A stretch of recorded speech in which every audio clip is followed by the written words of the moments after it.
টানা বৃষ্টি ও জোয়ারের পানিতে মোংলা ও সাতক্ষীরার বিভিন্ন এলাকায় ভেঙে গেছে বাঁধ। ফলে ঘরবাড়ি ও ফসলি জমি তলিয়ে এবং চিংড়ি ঘের ভেসে যাওয়ায় ক্ষতিগ্রস্ত হয়েছেন হাজার হাজার মানুষ। প্রতিনিধিদের তথ্য, ছবিতে ডেস্ক রিপোর্ট।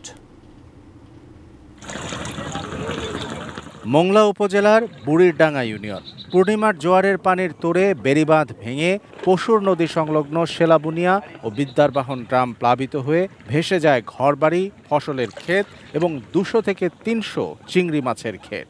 ফলে ক্ষতিগ্রস্ত হন চাষিরা। পানি জমে থাকায় এলাকাবাসীর দুর্ভোগের পাশাপাশি শিক্ষার্থীরা যেতে পারছে না স্কুলেও। যে সময় রাস্তাটা ভেঙে আসে ওই সময় আমি দাঁড়ানো ছিলাম একেবারে স্টেশন। ওই সময় আমার গাড়ি আরাম থরথরায় কাঁপছিল যে কি হবে না কি হবে না। এই ঘেরে আমরা আছে স্বাবলম্বী হতে পারবো, কিন্তু তাও আমাদের সে আশাও ব্যর্থ হয়ে গেল শুধু এই ভাঙনের জন্য।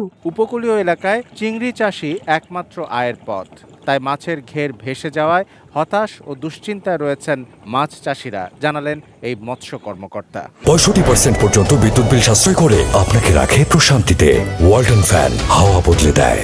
এই এলাকায় কিছু মৎস্যজীবী গ্রাম আছে, আমার একটা মৎস্যজীবী গ্রাম আছে, সেই মৎস্যজীবী গ্রামও কিন্তু সম্পূর্ণরূপে ডুবে গেছে বা তাদের অনেক ক্ষয়ক্ষতি হয়েছে। বেড়িবাঁধ যেটা ভেঙে গেছে সেটা নির্মাণের জন্য আমি সংশ্লিষ্ট কর্তৃপক্ষকে অবহিত করব।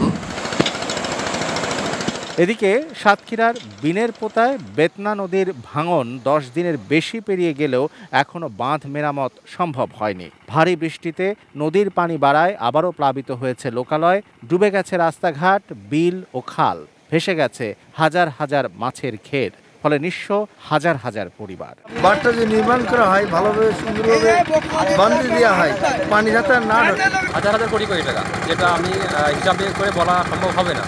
এত ক্ষয়ক্ষতির ভিতরে আমরা পড়ে গেছি। যশোরের বিভিন্ন জায়গার যে বিলের পানি, সব পানি এখান দিয়ে ওভারটপিং হয় এবং ভেঙে যায়। সেই ভাঙা অংশটিকে আজকের মধ্যে এটাকে ক্লোজ করার জন্য আমরা সর্বাত্মক চেষ্টা করছি। দুর্ভোগ কমাতে টেকসই বেড়িবাঁধ নির্মাণ এবং বদ্ধ খাল অবমুক্ত করা সহ প্রশাসনের জরুরি পদক্ষেপের দাবি এলাকাবাসীর।